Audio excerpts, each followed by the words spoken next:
Good afternoon. We thank you for being here in what feels like a meaningful moment for the franchise as we begin the process of getting to know the new head coach of the Jaguars. There's certainly a palpable sense of energy and excitement in Northeast Florida. Perhaps you felt it, and it's been in the building with us all day. For a new era of Jaguars football that begins today, we're glad to have you part of it, and to our fans who are watching on Jaguars.com. And with that, let me introduce the owner of the Jaguars, Shad Khan.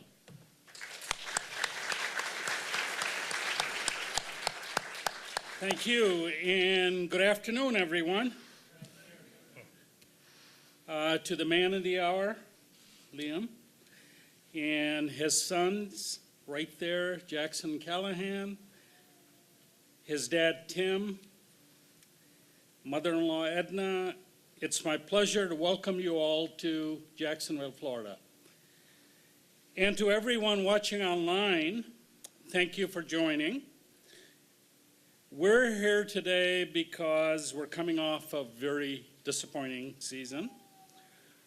Our fans, our partners deserve better, much better. And that's why 3 weeks ago I announced that we would search for a new head coach. When we interviewed 10 remarkable candidates for the positions, two things became clear to me. Number one, that this wasn't a moment of regret for the Jacksonville Jaguars. This was a moment of progress, optimism, and confidence that we will achieve the ultimate goal as long as we have the right man. And number two, that man was Liam Coen. Why? Liam's outstanding body of work speaks for itself. Quarterback development is the bedrock of modern NFL, and Liam has delivered that wherever he's coached. His outstanding reputation preceded our first interview on video, and everything we heard about him from top people throughout football, solicited and otherwise, was confirmed when we met Liam here last week. Liam was bright, prepared, ambitious, and he inspired us. I knew then that Liam was our man, and we got our man. So with that, it's my privilege to introduce to you the head coach of the Jacksonville Jaguars, Liam Coen.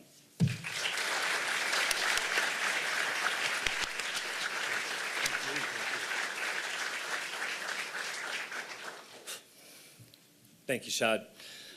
As I said last week, this is a moment of a lifetime. I'm grateful for your confidence in me. I also appreciate that you saying that I inspire you, because you do the same to me. It's amazing to hear. Want to thank people along this way in terms of the process to get here. Tony Khan, Tony Baselli, Mark Lamping, and Ethan Waugh. I genuinely thank you for your honesty and trust throughout this process. I owe a great debt of thanks to a lot of the coaches that I've gone through the process with and given me opportunities to coach, because that's what I love to do. Todd Bowles in the Tampa organization, Sean McVay in the Rams, Mark Stoops at Kentucky, Mark Whipple at UMass, my alma mater, Phil Estes at Brown, and Don Brown, who was my coach as a player and a mentor to me in this profession.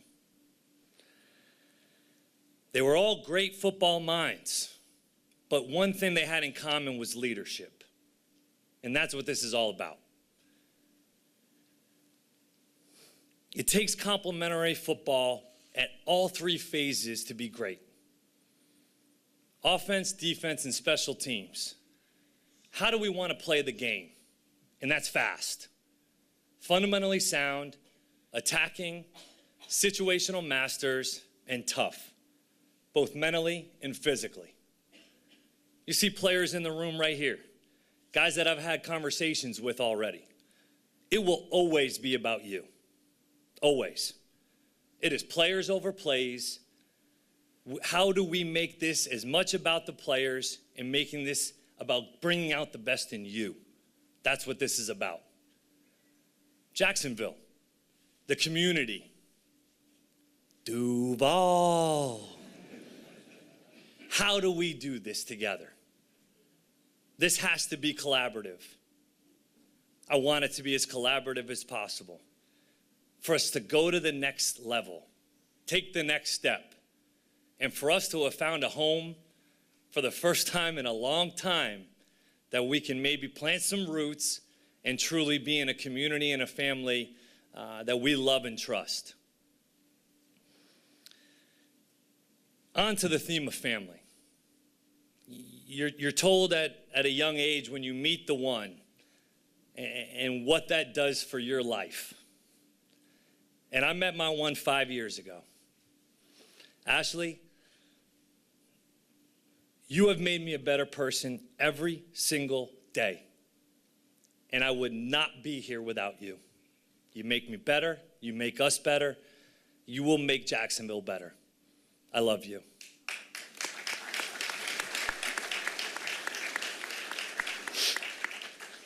My sons, Jackson and Callahan, wild. Jackson, Jacksonville, Callahan, town. I mean, here we go. What an opportunity for them to see these guys. That's who I want them to see. That's who I want them to be around. That's where I was, in locker rooms, on the field, with those guys. From all different walks of life, all different backgrounds, all with the same goal. I want my kids to be them. Edna, Kevin, my wife's family, truly thank you for the support. Jock, my agent, but a friend. First guy to pick me up on the plane, off the plane in LA. We'll never forget it, man.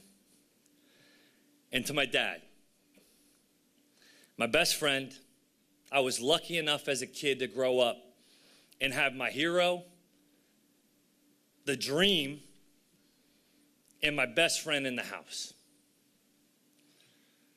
That's something, guys, we all know that's special. And I've learned so many things from you, Pops, going through this process of life. And I cannot thank you enough for your support and love. And finally, to my angel up in heaven, my mom, Elizabeth, I wish you could see it. I wish you could see it, because this is pretty cool. This is pretty cool. I cannot thank you guys for this moment. Shad, you just made a dream absolutely come true. And we're going to work our tails off to bring championships to Jacksonville. Thank you so much, and we're ready to get to work. Thank you.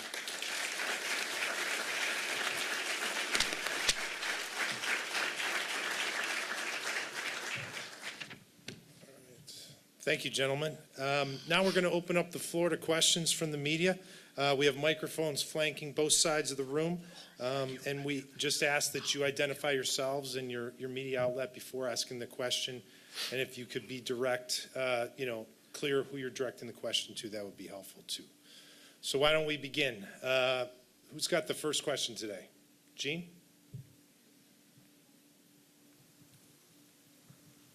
This is for Liam. Congratulations, welcome to Jacksonville.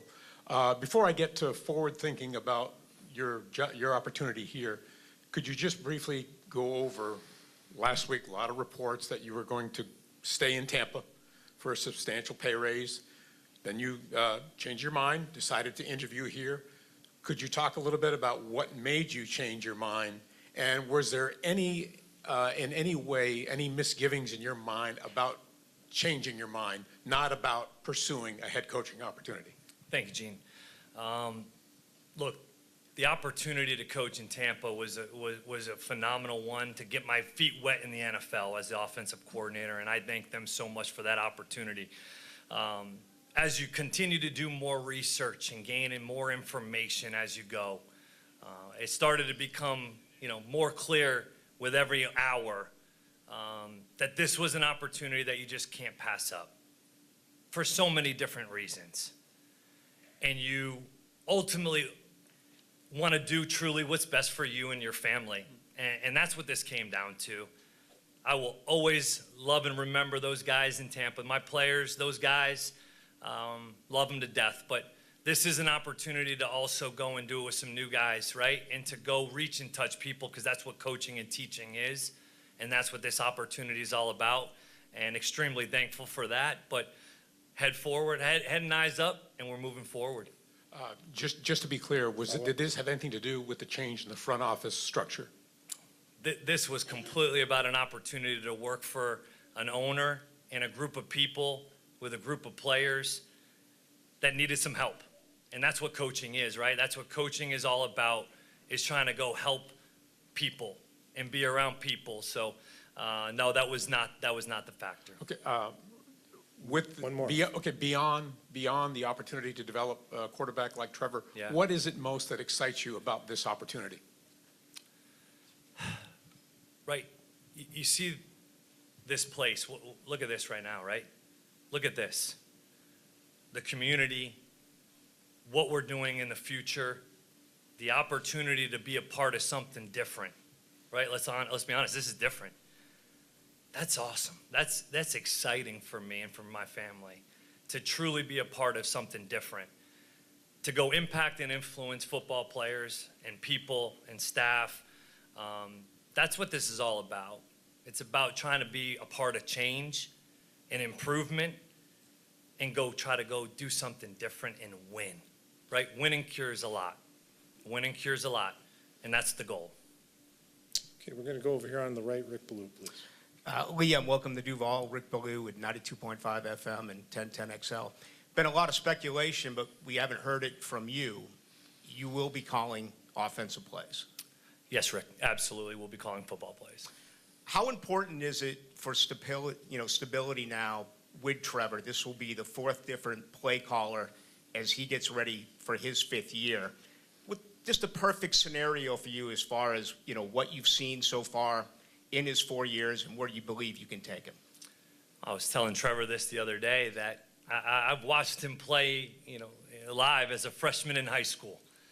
It was Buford High School against Cartersville, excuse me. Sorry, I was in I was in Georgia, man. That's all I knew. And I was seeing this freshman in high school play the position at a high level, standing tall, making throws, delivering. And I walked out of there like, man, this is different. I had no idea who he was. And then you fast forward to now, right? How do we make Trevor Lawrence and this offense as dynamic and explosive as we can be, right? We've got to build it around him as well, right? We've got to make every part of this about improvement, and he will be a part of that process. He's earned that right. I cannot respect his toughness and mentality and work ethic more than I do already from afar, and this will all be about Trevor right now. Jamal St. Cyr, News for Jax. Mr. Coen, this is for you. What was this search process like, and what was it about Liam that convinced you that he was the right person for this job? Well, I think we, interviewed 10 potential candidates.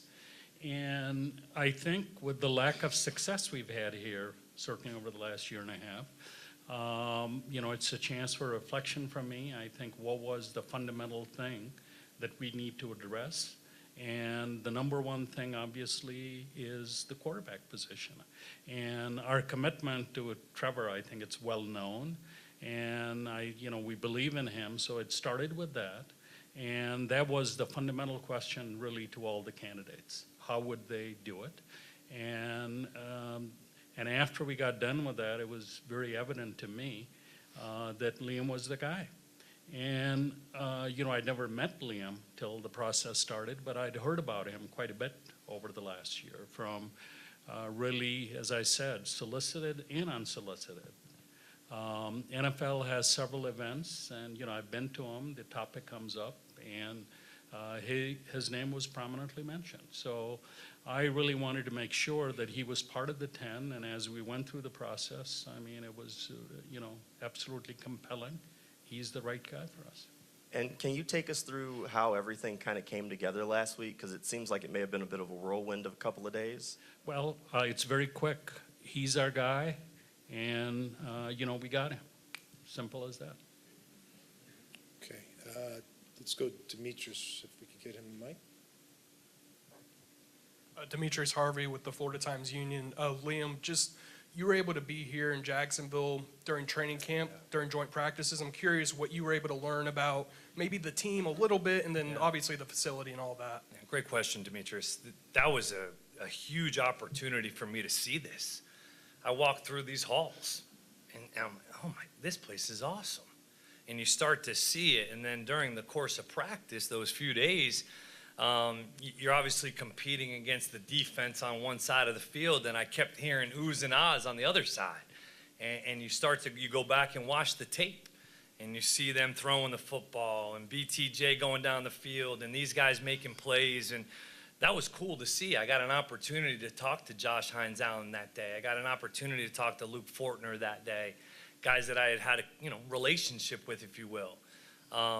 Those were all little parts of this, right? Where you have an opportunity to look back and say, man, that thing's got a shot, right? And that gets you excited. And I think that was the beginning, as you mentioned, of really looking at this as the opportunity that it became.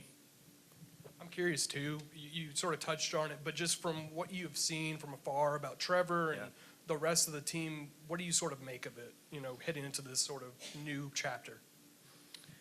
I've mentioned this to the guys. This isn't a 4-win team. Yes, that is the record, but this is not a 4-win team. Okay? How do we go from winning games to not losing them? I think that's something we've got to address. And that is got to be in our veins, in our DNA, the culture of winning. I've learned it from the Los Angeles Rams and from a ton of other great organizations on how to go win football games. And so I think that's something that we have to start as a team, as a group, and show how we're going to go do it. Straight ahead. Joe Willimar from WSAV in Savannah. I have a question for Liam and for the owner. First, Liam, you can start working with your team on April 7th because you're a new head coach. What are you hoping to gain in that 2-week process? It's a great question. Culture first and foremost. Like, what is the culture that we want to establish, the direction in which we're going to go, and how we're going to get there? That's first and foremost. After we start to establish the standard and how we want to do things, then we'll get into the fundamentals and techniques in which we want to participate and play the game at. Then you start to get into the scheme while continuing to educate and address the culture, the standards. And that's where it's going to all start, is when these guys get in the building. It'll probably start before that with the staff building and trying to get this thing within the building itself. Let's go Mia and then Mark. I had a question for the Sorry. owner. Can you give us a quick update on the timeline for the GM search? And is there a date, like an end-all date, because you want to prepare for the NFL draft or be prepared? I think that date is February 28th. I believe that's the NFL mandated. I think our priority is obviously to get Liam settled in and, have him build his staff and then, start the search. But, we're hoping to be done by that date. Mia? Hi, Liam. Nice to meet you. Mia O'Brien, 1010XL. How are you? Good, how are you? Good. A lot's been made about going back and forth between college and the pros. I know you've spoken about it before, how you feel play calling, getting those reps, that was what was paramount. That's why you moved back and forth. If you could just describe the last 4 or 5 years going back and forth, and perhaps how strategically maybe even this has set you up for this opportunity here today. That's a great question.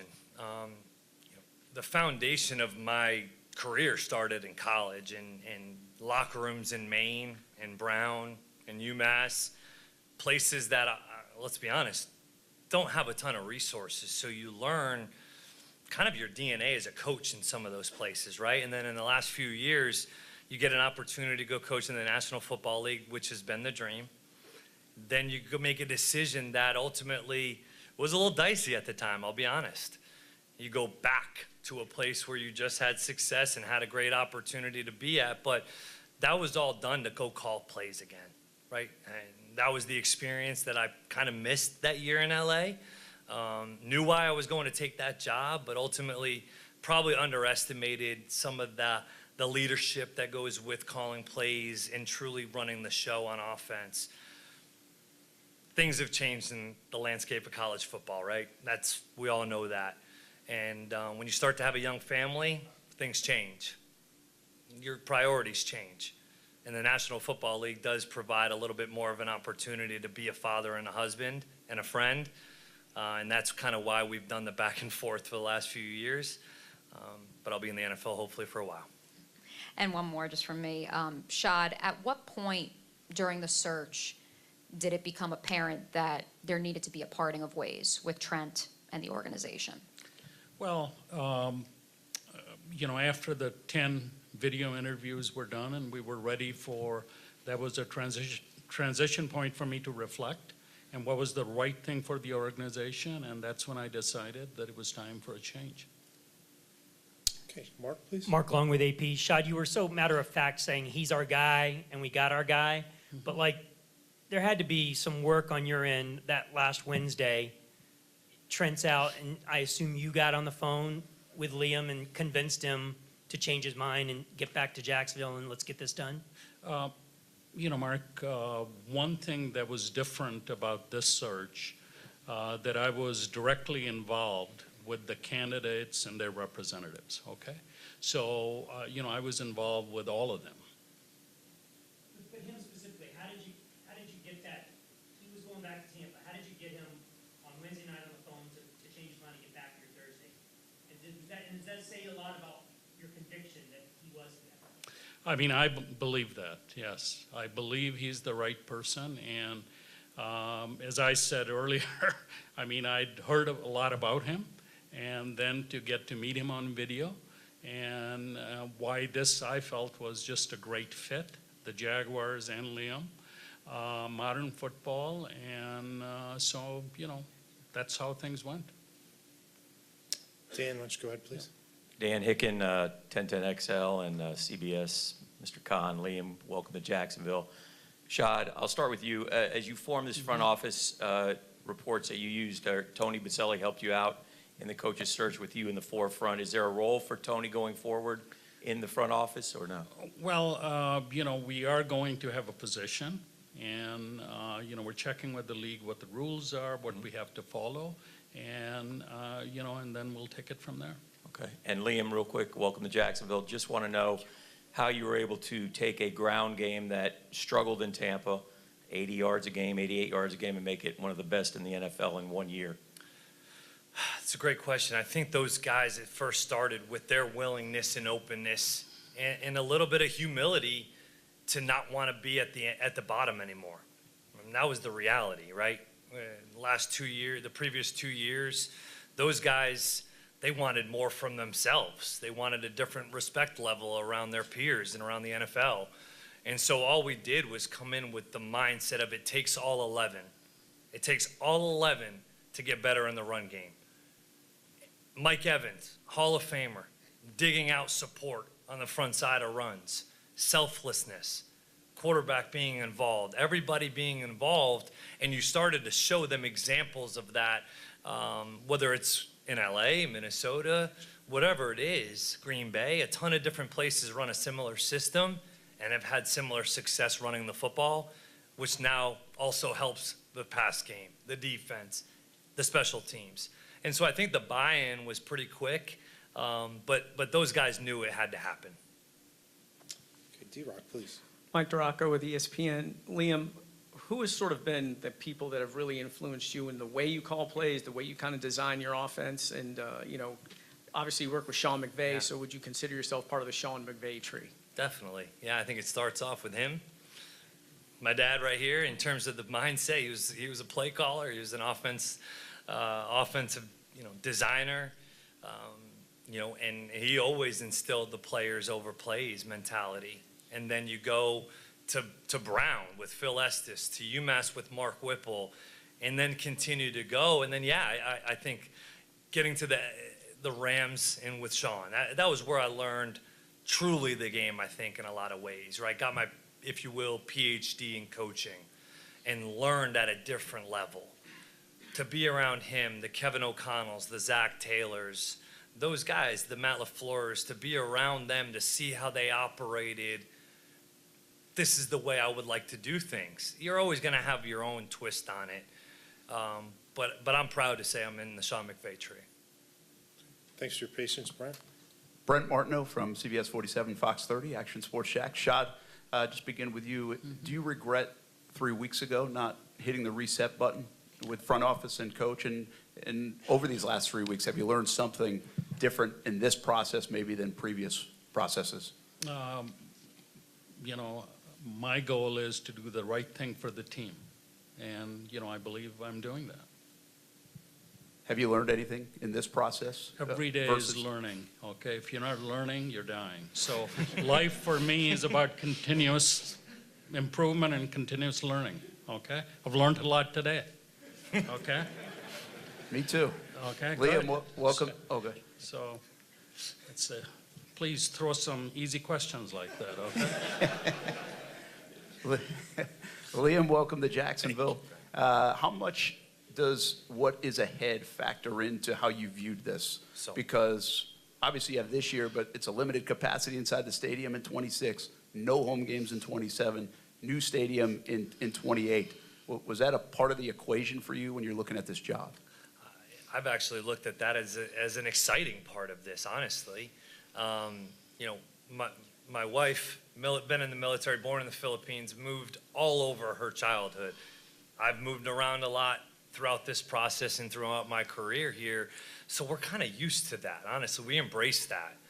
And to try to bring home wins to Jacksonville, that is important, to protect our home turf. It's going to be a little bit different. It's going to be a little complicated over the next few years.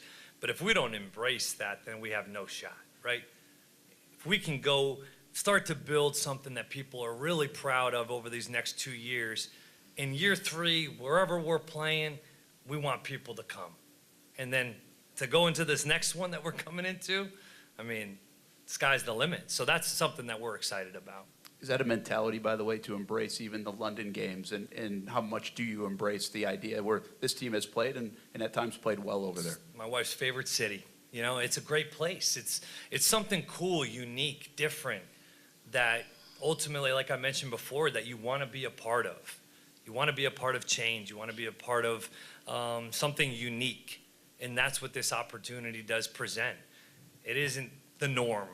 Nothing about this has been the norm. But that's really cool. That's really cool to be a part of that, and we're excited about it. I'm going to go front row, straight ahead, Alessandra, please. Liam, Alessandra Pompria, News for Jax. What about this team excites you the most? I think the leadership, first and foremost. I believe that you look at Josh Hines Allen, the person, right? Trevor Lawrence, the person. I mean, these guys have done unbelievable things throughout this community already, right? So we know, and I know, that I'm going to be going to work with unbelievable people first and foremost, right? Then you look at 20 draft picks over the next 2 years, right? You look at some of the players already currently on the roster that did some great things this year. Well, everybody needs a coach. Everybody needs a player. We need each other. And I am so looking forward to doing this collaboratively with them, with this staff. There's so many good pieces. You got a rookie wide receiver that you can do a ton with. You got 2 running backs that you can do so many good things with. And a defense that, man, they can go. We just got to put them in some of the better positions to be successful, and I think we can do that. Special teams, what a great shining spot for you guys this year. We got to continue to do that and be special on special teams. There's so many good things about this roster, and like we mentioned before, the future, the next few years, that's truly what's exciting as well. Do I follow? You mentioned it earlier. How are you going to change this franchise into a consistently winning culture? It starts with communication. It starts with the alignment and communication at every level, right? building first and foremost the best staff that we can build. Because it's like I mentioned, it's about these guys. So how do we put the best coaches in place to help these players reach their full abilities? Okay, now with the front office, how do we continue to build there and get this thing fully in alignment so that then when we go into the off-season program, we're all on the same page. We all understand the vision and the goal. When I walked into the Los Angeles Rams building in 2018, I had never felt anything like that before in my life. It was a different introduction to coaching. And you saw a building, every single person that was in that building and a part of that thing was in alignment. And I think that's the key. Okay, we got room for 2 or 3 more. We're going to go John and then Hayes. John? Liam, John Shipley on Sports Illustrated. Working for guys like Sean and Todd in Tampa, what did you learn from them, just what it takes to be a leader of an entire program? That's a good one, John. I think the vulnerability to be honest with yourself when you do make mistakes, being able to own up to them, to be able to move on. If we can all be honest with each other in this building, we'll be able to grow. I think that's the first thing, the ownership. The ownership's not just in the good times, it's truly in the adverse times. And how do we handle success while also being able to handle adversity? Those were things that I learned from Sean. We had to learn we had a difficult season in 2022. That formed us. That changed us. We've talked about that year and how difficult that was, but we're better from it. And so those experiences, that ultimately helps mold who you are, what you're made of. And I hope to be able to bring that here as well. Hayes, please. Congratulations, gentlemen. Hayes Carline with 1010XL. Shad, what's your vision in terms of putting the 53 together and how much say Liam will have in the construction of the team? I think, obviously head coach, he's the head coach. And, we've never had a player come in here that the coaches didn't want, So I think it's imperative that, he's involved and every player coming in is someone he wants. And then Liam, once again, congratulations. How do you assess the lines of scrimmage here and where do you guys need to get better? I think we would all, agree that it needs to improve, right? I think that when you look at first and foremost the offensive side of the ball, you want that unit and that group. It's the first thing when you break the huddle that the defense sees. I want that to mean something. We want that to mean something, and it will. And that's a mentality, that's personnel, that's scheme, that's technique, that's fundamentals, that's attitude. That's something that we need to make sure we instill. And then on the defensive side of the ball, I think we all know that we've got some talented dudes there. We've got some guys that can really go. How do we continue to ensure the inside? But we got multiple guys up front that can do some good things. We've got to put them in a position to be successful. That's our job. The guys are there. We can continue to add in that room, right? Add multiple different positions as well. But that's where it starts, as you mentioned. To go in playoff games and to go do it, you've got to be able to run the football and stop the run first and foremost. Awesome. Thank you, gentlemen. Thank you. Yeah, thank you, gentlemen. We do have one more very, very important order of business, and to get that going, it's my pleasure to introduce the mayor of Jacksonville, Donna Deegan.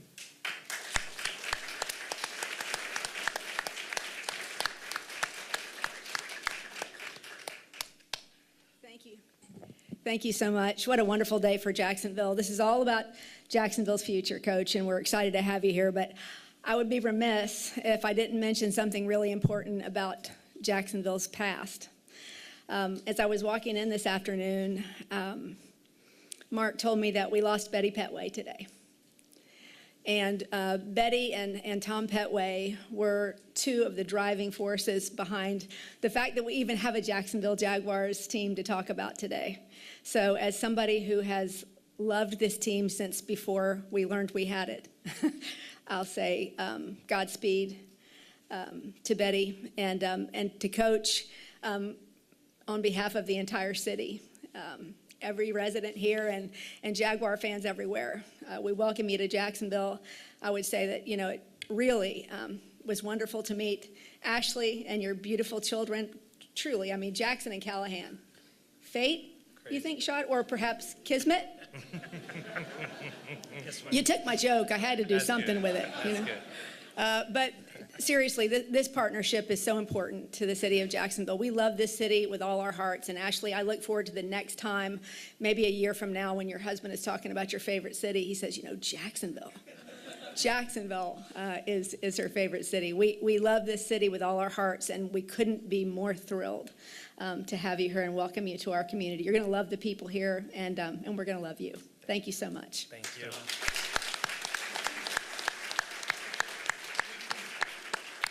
We've concluded the press conference. We're going to take a couple photos up here. Mayor, if you could stick around for a moment, and we're going to get this going.